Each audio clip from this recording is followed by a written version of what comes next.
Bueno, Juan Manuel, y por fin nos tocó. Aquí estamos desde el otro lado y agradecerte mucho, Juan Manuel, tu presencia aquí. Simplemente hay un pequeño diálogo para que miremos como las ideas, qué es lo que está pasando en el país. Y bueno, bienvenido, Juan Manuel. Muchas gracias, un gusto estar acá contigo, Wilson. Vale, pues mira, Juan Manuel, vamos a hablar de muchos temas, de muchos temas. Y la primera pregunta que yo haría, que tú la has vivido en carne propia, por ejemplo, cuando asesinaron a tu padre, yo tenía en ese momentico 22 años y yo estaba en la ciudad de Cali, ya iba a empezar o estaba estudiando mi formación en Derecho y pues que obviamente hubo un caos, todo el país y Cali no fue ajeno a eso. Yo de una me fui para la casa porque habían ciertos desmanes y todo, porque pues tu padre era el seguro presidente como tú lo sabes. Entonces una pregunta que yo te hago es, ¿por qué digamos ese patrón de violencia digamos política se ha ensañado tanto y tanto con Colombia? Te lo digo porque la ideología antes era de ideas, de conocimiento, de uno poder, digamos, manejar la tolerancia. Yo me acuerdo de discursos de jóvenes que uno escuchaba, esos grandes patriotas de la patria allí en el Congreso, y uno se quedaba, wow, aterrado. Pero hoy en día uno observa personajes ahí que nada aportan al país. Tú estuviste 3 periodos como senador, ¿no? Sí, Y entonces uno se pregunta, ¿para dónde va el país? Esa vaina de ideas, uno ve que eso ya no va para ningún lado. Aquí lo que predomina prácticamente es la minería ilegal. Uno ve la coca que están inundándonos todo el país. Tuviste el país ya con más de 300.000 hectáreas de coca de siembra. Vemos pues esa violencia generalizada. Uno dice, ¿para dónde va el país? Juan Manuel, ¿tú qué opinas de eso? bueno, estamos repitiendo la historia, entonces diría yo el gran reto es cómo construimos la no repetición, porque esta historia que estamos viviendo de violencia es una historia que se ha repetido desde que somos una nación independiente, desde la guerra de independencia. Y la repetición se debe a que no tenemos un Estado territorialmente presente.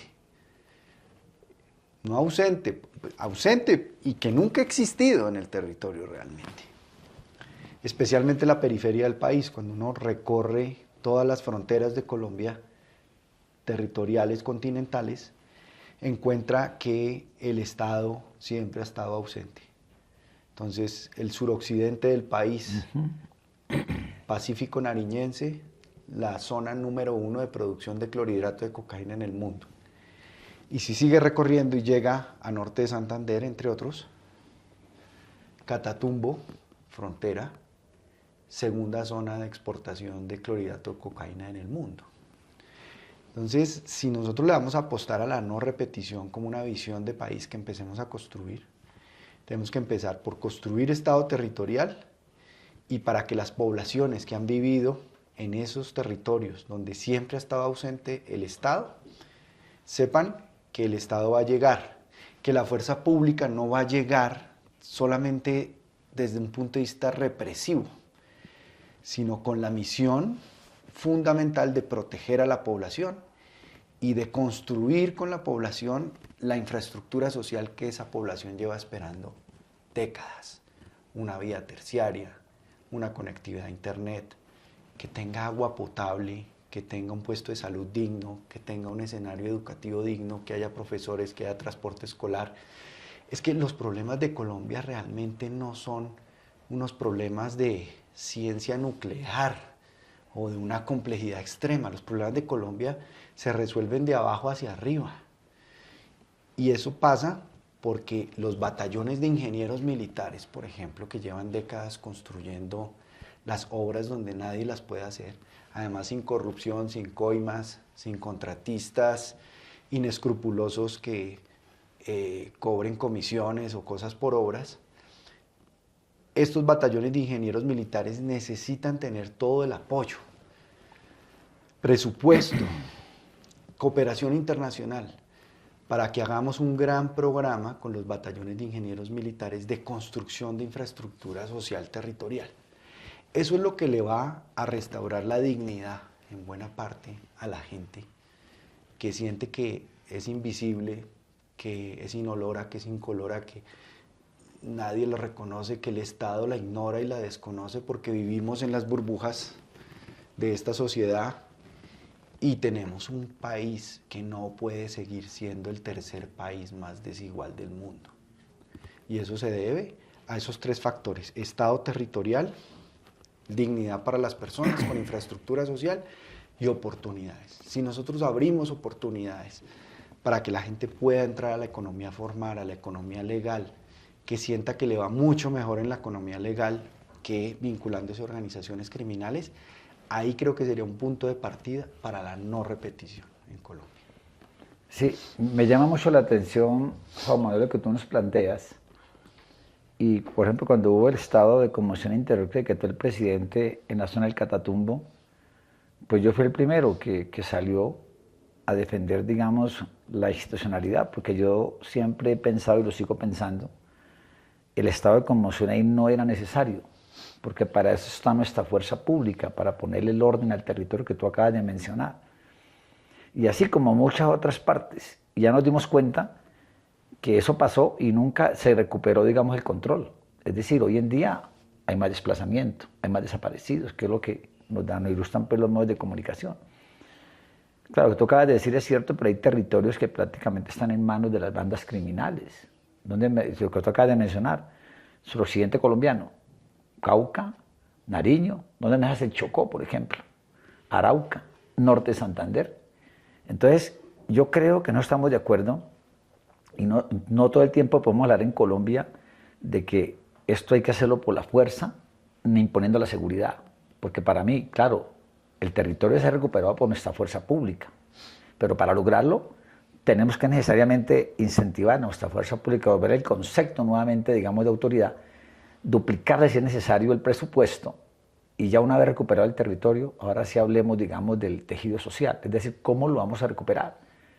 Porque es que para mí, yo que vengo, tú solo sabes, de un lugar muy humilde, la gente, digamos, se daña o coge para las bandas criminales porque no tiene oportunidades. Y yo creo que hablar de seguridad es bonito, pero ¿dónde están las oportunidades que tú acabas de mencionar? Es decir, si la gente le damos oportunidades educativas, laborales, claro que sí, pero este momentico hay que decirlo, estamos en manos de las bandas criminales. Tú, por ejemplo, que estás de precandidato presidencial, yo te aseguro que esas partes tú para poder hacer política, de pedirle permiso a estos grupos criminales, porque si no, pues menos lo quiera, te pasa algo también. Entonces, infortunadamente, eso es lo que está viviendo, digamos, el país. A mí me encanta la paz, yo soy un hombre de paz. A mí lo de La Habana, por ejemplo, claro, lo de La Habana nos trajo una situación que es muy delicada, porque uno dice, bueno, ¿para qué se firmó la paz? Hoy en día uno se pregunta, ¿no hay más armas? Claro que sí. ¿No hay más violencia? Claro que sí. ¿No hay más secuestros? Sí. O sea, tú ponte a pensar a dónde nos ha llevado ese proceso de paz. Y eso te lo digo porque está pasando peor que con la tal paz total, que ha sido un fracaso en mi concepto. Y lo que ha hecho es fortalecer a los grupos criminales. No sé tú qué piensas. Pues definitivamente las fuerzas militares y la policía, la fuerza pública, es definitiva como actor. No solamente en el plano de la seguridad, digamos, del monopolio de la fuerza y de las armas y la presencia sostenida y sostenible en el territorio de la fuerza pública, sino en cuanto a encadenamientos productivos y a la economía. Un ejército como el nuestro, que haga presencia en todo el territorio, que dinamice la economía y todo lo que rodea la economía, que además pueda ser atractiva como proyecto de vida o como escenario para construir proyecto de vida para los jóvenes, por ejemplo. Yo sé que en este momento Israel no es el país más popular del mundo por lo que está pasando en Gaza, pero cuando uno analiza el servicio militar en Israel, que es 3 años obligatorios para los hombres, 2 años obligatorio para las mujeres, en Israel el servicio militar es visto por los jóvenes como una oportunidad. Ajá. Es la oportunidad de construir un proyecto de vida, porque es en el ejército, en los 3 años que pasan los hombres, los 2 años que pasan las mujeres, donde hacen una exploración vocacional. donde se forman en unos valores, en unos principios, en un servicio a su país, pero ante todo definen para dónde van y a qué se van a dedicar. Y por eso Tel Aviv es la ciudad número 1 en el mundo de creación de startups per cápita. Todas vienen del ejército y están relacionadas. Si nosotros logramos que el servicio militar en Colombia sea un atractivo para los jóvenes, porque ahí en ese servicio militar van a poder construir, tener la oportunidad de construir su proyecto de vida, podemos incrementar el pie de fuerza que necesita incrementar el ejército rápidamente, porque ha ido perdiendo capacidad humana en pie de fuerza. Y un ejército sin soldados no funciona. Puede funcionar sin sargentos, sin mayores, sin generales, sí, pero sin soldados un ejército no es viable. Entonces, ¿cómo aprovechar a nuestra fuerza pública y recuperarle capacidades? La primera que hay que recuperar es en inteligencia, que se han perdido en la policía y en el ejército, porque el objetivo del gobierno ha sido deliberadamente debilitar y politizar la inteligencia, convertir la inteligencia en el instrumento al servicio de un régimen y no al servicio de los derechos humanos y de la seguridad y del orden y de la legítima autoridad y de la prevención de ataques. Es decir, cuando la inteligencia funciona, los ataques no se materializan. Lo que ocurrió, por ejemplo, con el atentado a Miguel Uribe es ante todo una falla protuberante de inteligencia. Si los organismos de inteligencia hubieran actuado, en ese momento se dan cuenta que había un plan para asesinar a Miguel Uribe y habría habido una reacción a tiempo que habría frustrado ese atentado. Entonces, lo mismo pasó con el 11 de septiembre en Estados Unidos, lo mismo pasó con los ataques terroristas en Londres. Todo eso se materializa cuando hay fallas en la inteligencia y en este momento la falla grande que tenemos es en inteligencia, donde tenemos que focalizar el esfuerzo es en recuperar las plenas capacidades de inteligencia que tiene nuestra fuerza pública. A ver, Juan Manuel, sí, hay dos cosas que te quiero decir de lo que tú acabas de comentar. Yo estoy muy preocupado. Yo le llamo un desmantelamiento de nuestra fuerza pública. Y claro, obviamente hay países que no tienen, digamos, ejército, que no es el caso de Colombia.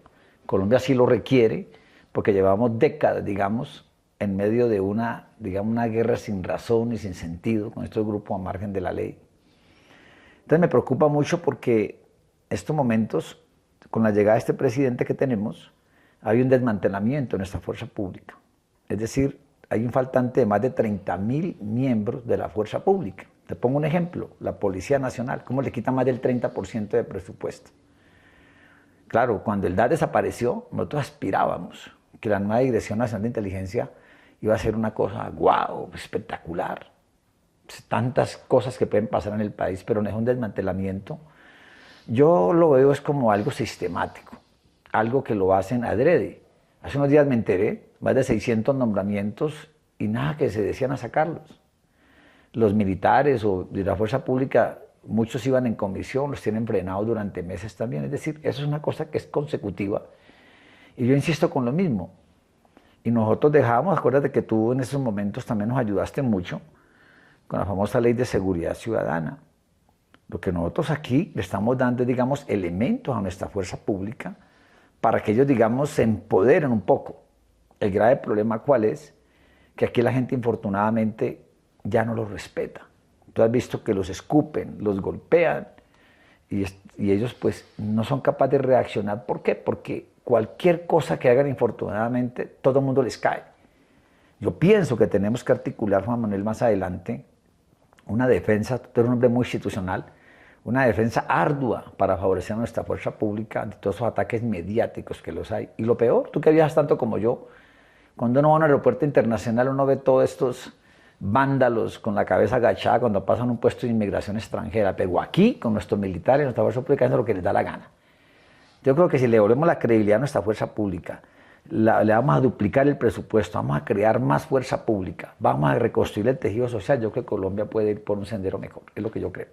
Lo otro que me llamó la atención que tú me comentas, estamos totalmente de acuerdo, lo de Miguel Uribe. Entiendo yo que tú lo conoces a él desde hace mucho tiempo, pues porque es una persona... Conozco, fuimos amigos, hicimos campaña juntos al Senado.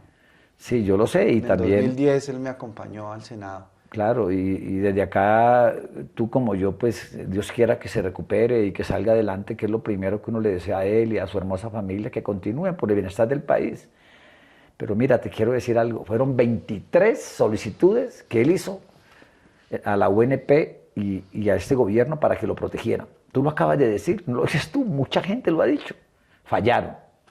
Fallaron porque uno se pregunta si eso le hacen a un precandidato, candidato presidencial, ¿qué iremos, senador? ¿Qué iremos, Juan Manuel, con todo respeto, en discriminar a un edil o un concejal de esas tierras en el cual prácticamente los que están mandando son los grupos criminales? Yo creo que es muy delicado lo que está pasando en el país. Mira, por ejemplo, en el 2024, más de 50.000 solicitudes le llegaron a la UNP en materia de protección. Y tú coges departamentos clave y graves.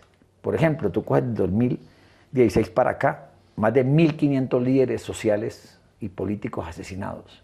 O sea, es un problema muy grave que se avecina en el país. Más de 700.000 desplazados en el país en los últimos meses. Es grave lo que está pasando en el país. Sin duda alguna, y por eso es tan importante que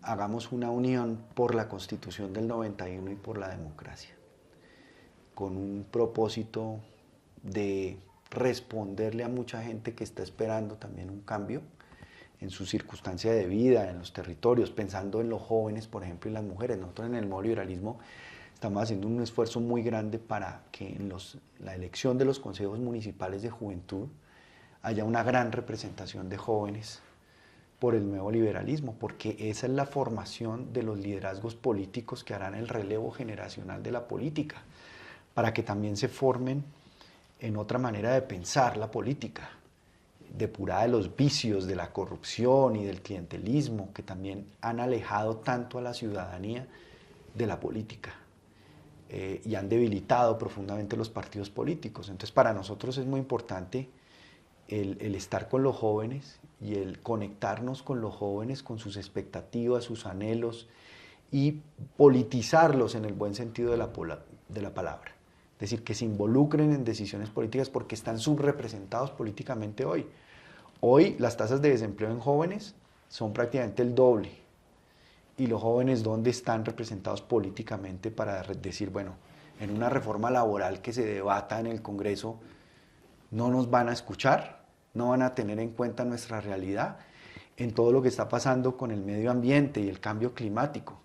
Que en el gobierno que más hemos retrocedido en temas ambientales es en este gobierno, que su discurso y su bandera es la lucha contra el cambio climático, el no emitir, y resulta que por haber suspendido la exploración de hidrocarburos, especialmente de gas, las familias más humildes y vulnerables de nuestro país están pagando 30% en promedio más caro el gas.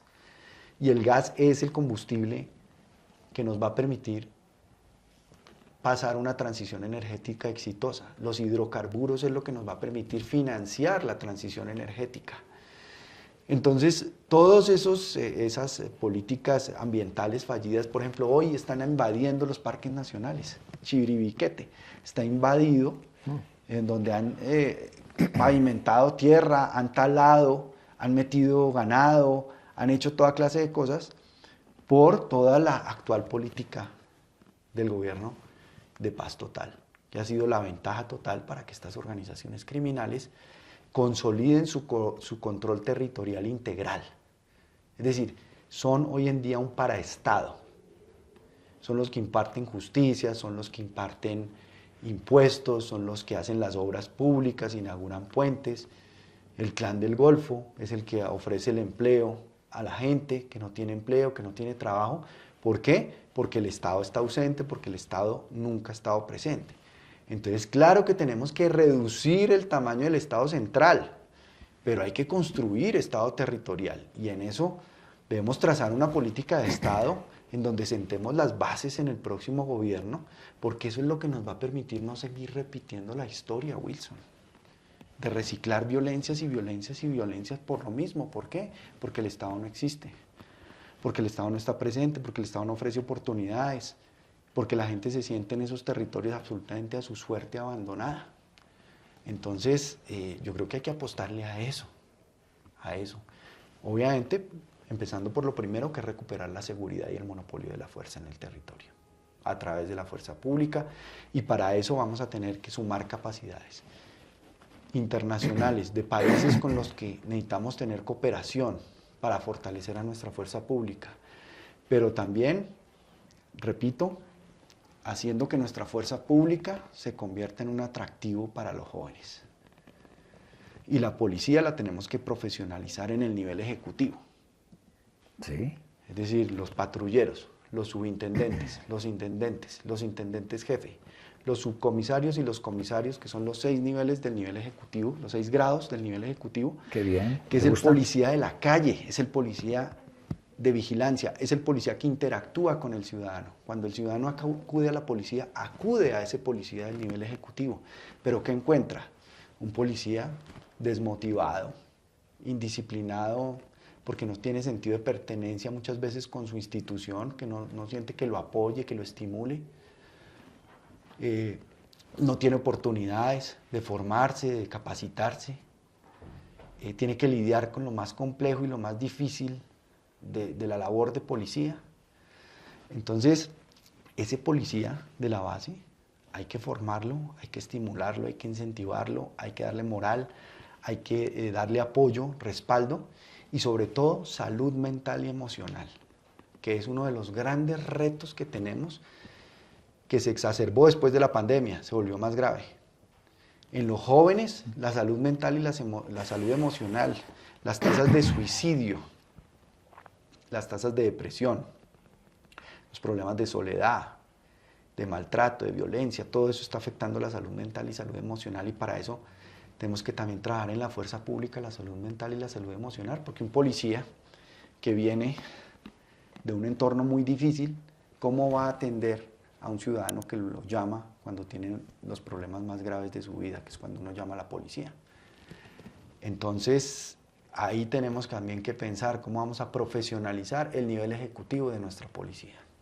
Pues Juan Manuel, es que tú sabes que estos tiempos son tan limitados y te escucho uno a ti que sabes tanto pero te quiero hacer como una preguntita, a ver, digamos, ¿qué planes tienes tú, Juan Manuel, para el 2026? Rápidamente, y también decirte que yo vi lo que pasó con este sicario, con las fotos que tienen hasta de tu hermano, que actualmente es el alcalde pues, mayor de acá de Bogotá, y a ti no te asiste mucha preocupación con este tema de las próximas elecciones con el año entrante. ¿Tú qué sientes?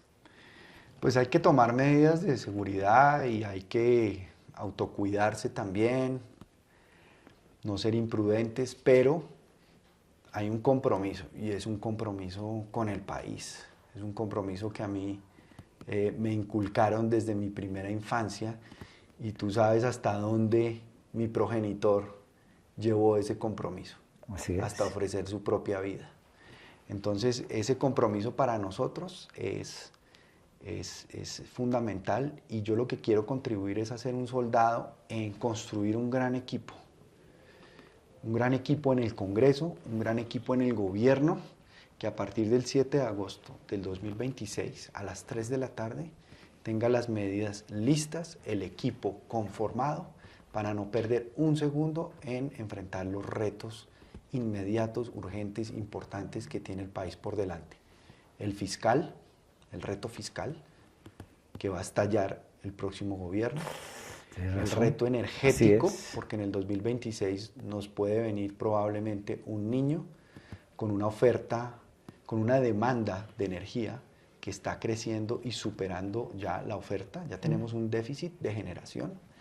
Ahí vamos a tener que hacer un gran esfuerzo, especialmente para reducirle las tarifas de energía a la costa Caribe, que ha padecido altísimas tasas de energía, con soluciones innovadoras, propuestas creativas, recuperar la confianza institucional, anunciar que Colombia retoma a fondo la exploración y la producción de hidrocarburos, y que vamos a garantizar energía y soberanía energética y seguridad energética para el país, y a tomar las medidas que haya que tomar.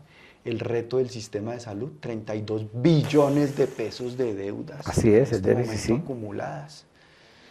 Ahí vamos a tener que hacer una cirugía muy compleja, inclusive de trasplantes y de cirugía en el Estado, para reducir muchas cosas y poder invertir los recursos que hay que invertir en todo lo que hay que invertir. Y por supuesto la seguridad territorial, la retoma territorial, la recuperación territorial, pero además desde el punto de vista de una seguridad multidimensional, donde el objetivo sea proteger a la población y trabajar con ella garantizándole la infraestructura social que necesita.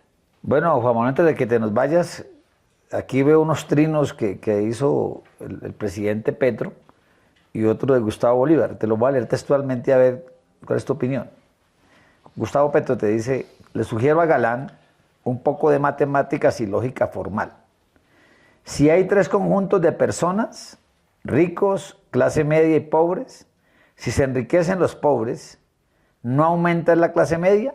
Entonces, ¿de dónde deduce Galán que si se enriquece a los pobres, se acaba la clase media? La riqueza está en el trabajo. Por eso la pobrecía se vuelve de clase media si es propietaria de las condiciones para poder trabajar. Tierras, educación, saberes, créditos, espacios urbanos y fibra óptica.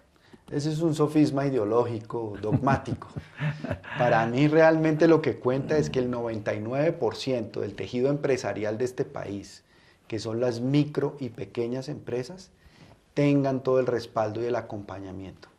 Necesitamos un gobierno pro empresa privada, pero sobre todo pro clase media empresarial. Y esa hay que apoyarla con un ambiente favorable, con seguridad jurídica, con estímulos a la inversión, con un manejo responsable de la economía, tomando medidas para eliminar toda esa tramitomanía absurda que tenemos y dispersión institucional que obstaculiza que los empresarios les vaya bien, que puedan hacer sus trámites, simplificar el estatuto tributario pensando en incentivar a la clase media empresarial. Esas son realidades, son hechos concretos, no sofismas ideológicos. Y hay otro que me llamó la atención, de Gustavo Bolívar. Dice: mataron al loco Gaitán, mataron al loco Galán, mataron al loco Pardo Leal, mataron al loco Pizarro, mataron al loco Bernardo Jaramillo, mataron al loco Álvaro Gómez. Ahora quieren matar, numeral, Petro está loco. Entonces, dice Retweet: ya lo han intentado, fui testigo del atentado en Cúcuta, no me lo contaron. Lo que dice Gustavo Bolívar. Muchos de los que mencionan en esa lista no me parecen locos, me parecen más bien héroes, valientes, que pusieron el pecho y su vida en línea, en primera línea, para defender la institucionalidad del país, la democracia, la paz y el camino de transformación que el país necesitaba. Y eso pues no me parece que sea muy loco. Bueno, Juan Manuel, y este es el, como se dice, el examen que te voy a hacer aquí rápidamente. ¿Sí o no? Del sí o no. Preguntas para sí o no. A ver, el lenguaje agresivo de algunos líderes políticos ha legitimado la violencia como herramienta electoral. Sí. El actual sistema de protección estatal ha fracasado en garantizar la vida de los líderes políticos y sociales. En parte sí. Hay territorios de nuestro país donde es imposible hacer política sin negociar con estructuras criminales. Pues es que no hay ni que negociar porque ellos son los que ponen los candidatos, ellos son los que los eligen y los que los controlan y los dominan. Entonces ahí no hay dos partes negociando, son ellos con ellos. Colombia necesita una reforma estructural al sistema electoral con enfoque de seguridad y transparencia territorial. Sí. Crear la jurisdicción electoral. El Estado colombiano ha perdido el control institucional en zonas claves del país. Nunca lo ha tenido. Ese es el problema. Juan Manuel, ¿hay garantías para las elecciones del próximo año? Tenemos que reclamarlas y no desfallecer. Y no permitir que ese sea el argumento del gobierno para suspender las elecciones. Muy bien. Bueno, han visto que este hombre no se nos rajó, de modo que va por buen camino. Juan Manuel, muchas gracias. No, gracias, ministro. Gracias por haber venido. Querido, por invitarme, gracias.